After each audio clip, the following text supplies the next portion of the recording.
Selamat sore adik-adik semuanya.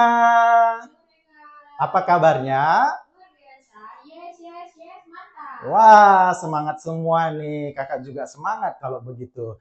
Nah, adik-adik, hari ini kakak mau bertanya dulu nih. Siapa di sini pernah menanam tanaman atau berkebun? Saya Kamu Meme, kamu pernah menanam apa? tanam jagung.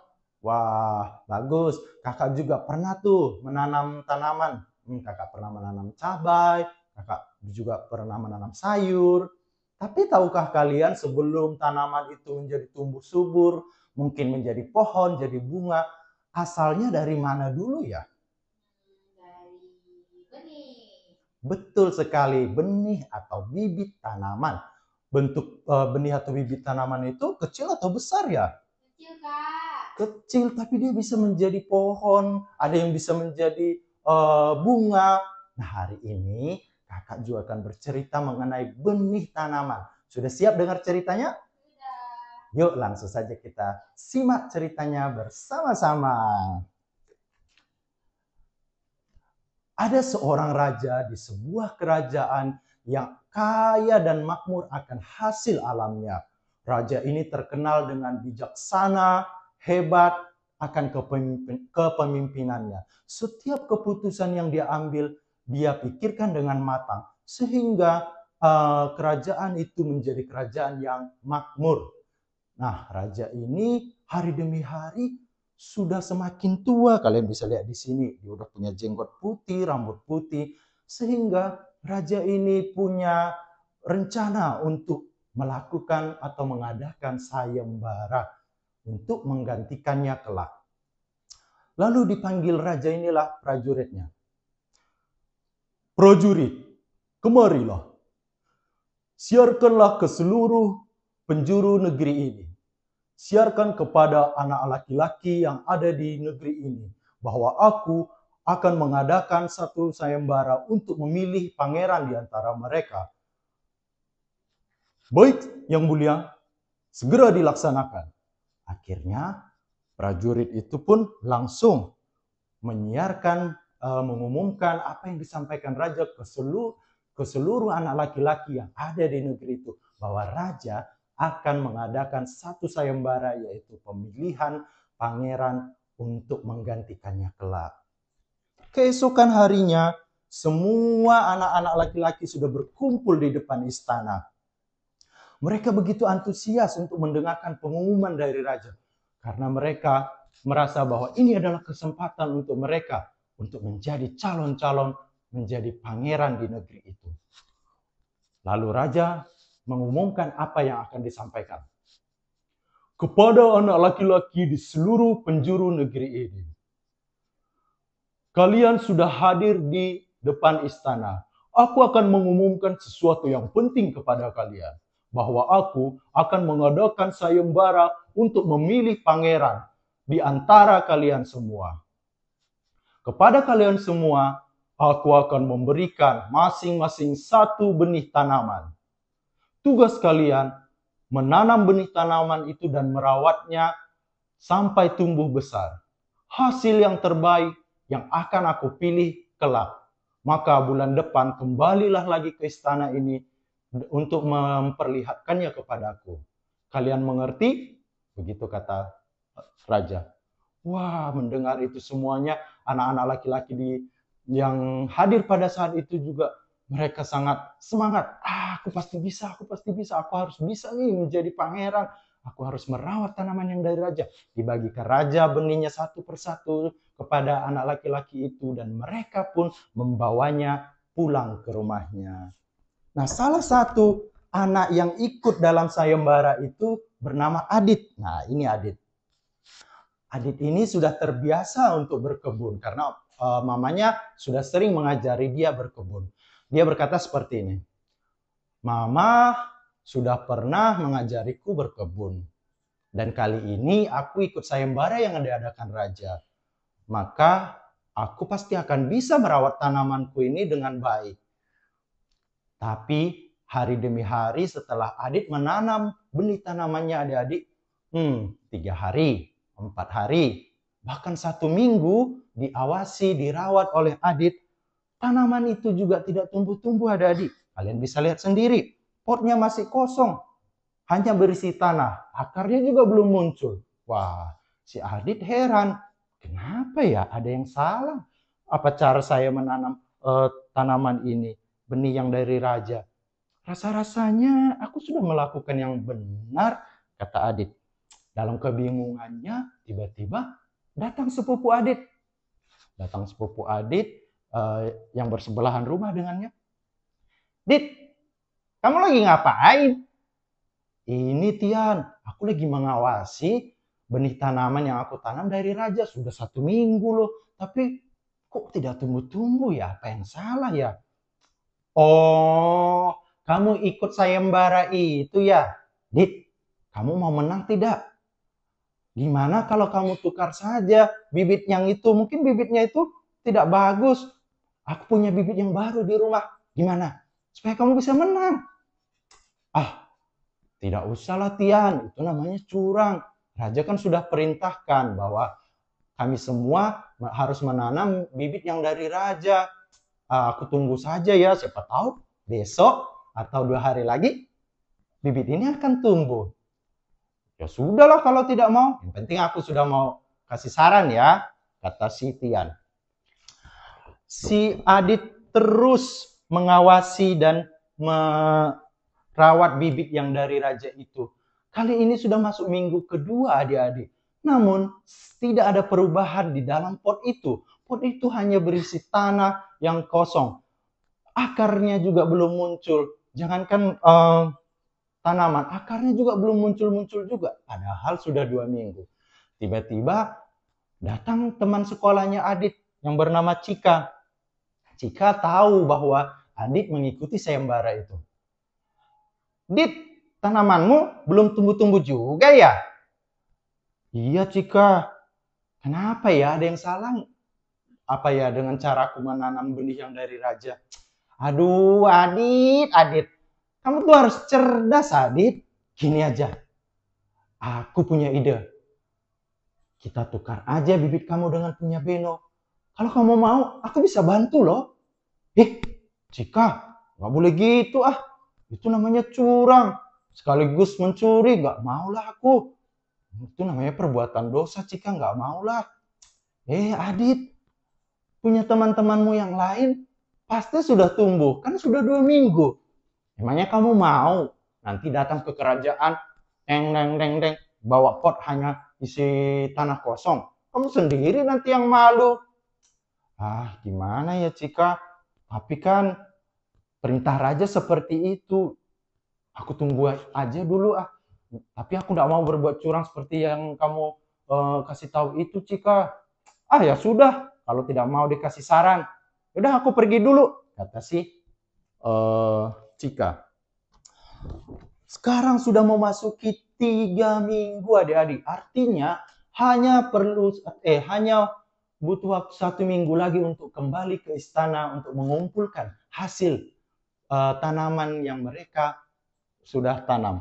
Tetapi lagi dan lagi Adit sudah berusaha merawatnya adik-adik. Tetapi benih tanaman yang dari raja juga tidak tumbuh. Melihat hal itu, sang kakak, yaitu kakaknya Adit, menawarkan lagi kepada Adit seperti ini.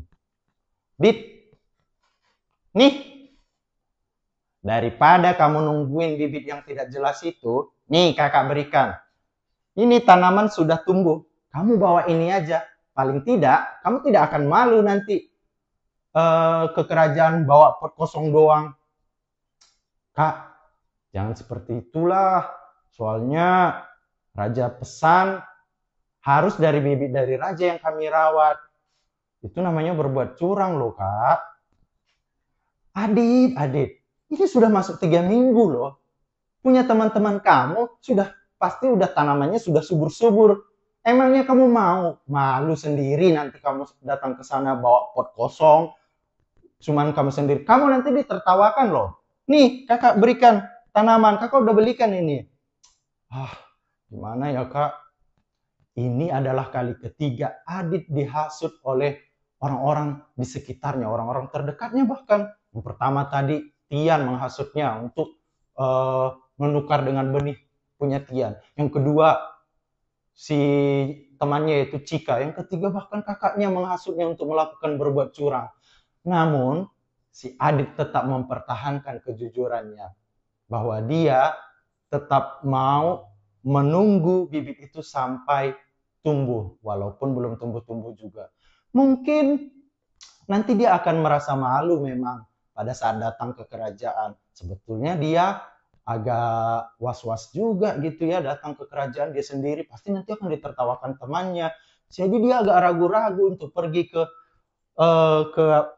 istana. Nah sekarang sudah genap 1 bulan. Wah, harus sudah datang ke kerajaan menunjukkan hasil tanamannya. Bagaimana ya? Tapi dia sedikit malu untuk pergi ke kerajaan. Melihat itu, sang ibu yang sudah mengamati bagaimana usaha Adit selama ini memberi pesan kepada Adit.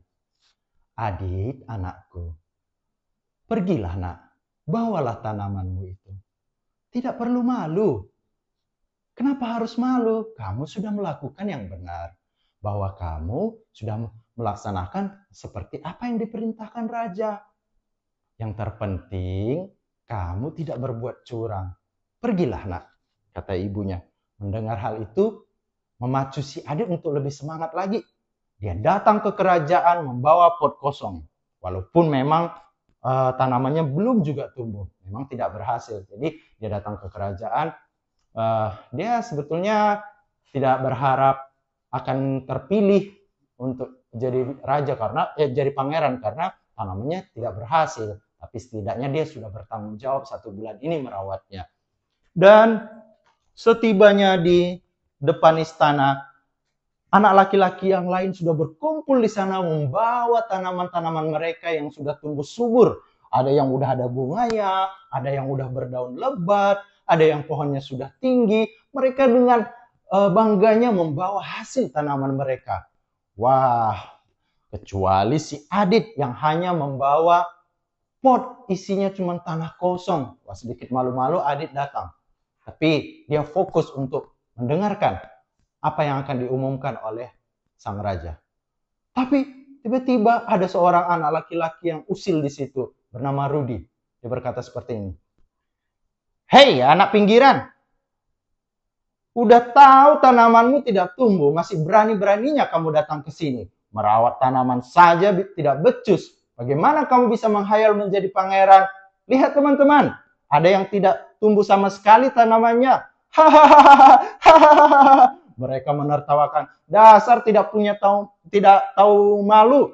Datang cuma bawa pot kosong, kata teman-teman yang lain. Mereka mengolok-olok Adit. Namun Adit tetap berusaha untuk tidak melawan mereka. Adit tetap diam dan fokus untuk mendengarkan apa yang akan diumumkan oleh sang raja.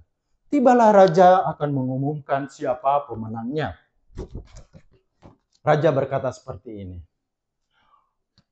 Kepada anak laki-laki yang sudah melaksanakan sayembara ini, kalian begitu semangat mengikuti sayembara ini.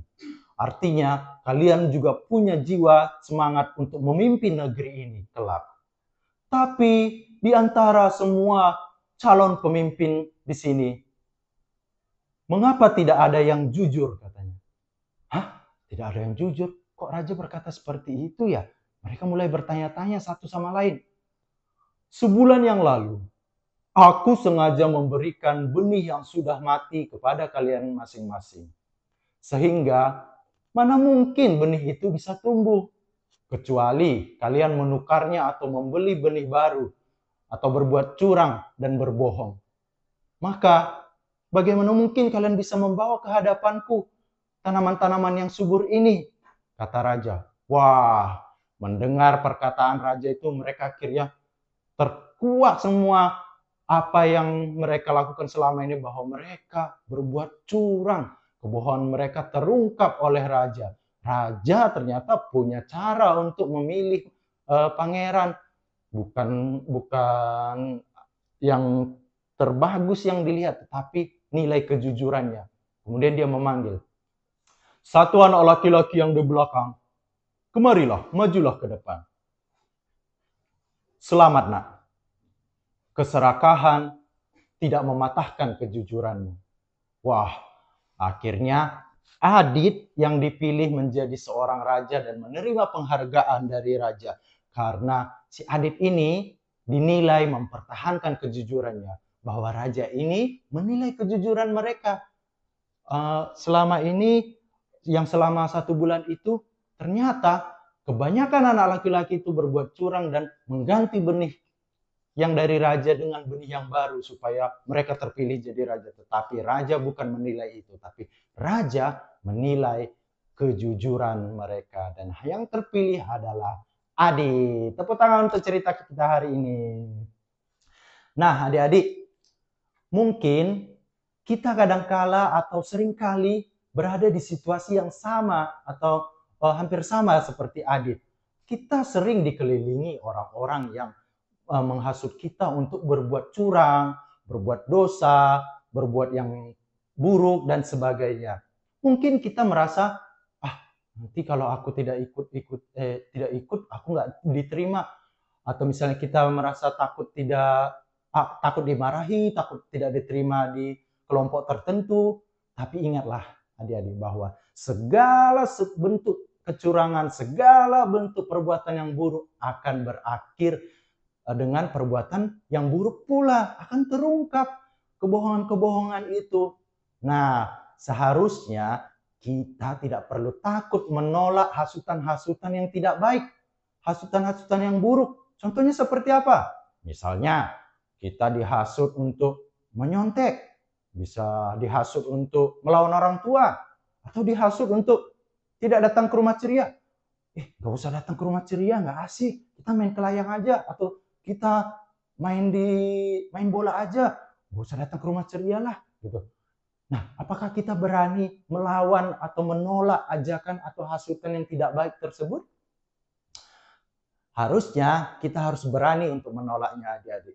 Kita tidak perlu takut. Yang kita takut adalah melanggar perintah Tuhan. Loh Kak, emangnya perintah Tuhan seperti apa? Perintah Tuhan adalah mengajarkan kita untuk bersikap jujur dan menjauhi perbuatan dosa. Oke adik-adik, cerita kita sampai di sini. Sampai jumpa. Bye-bye.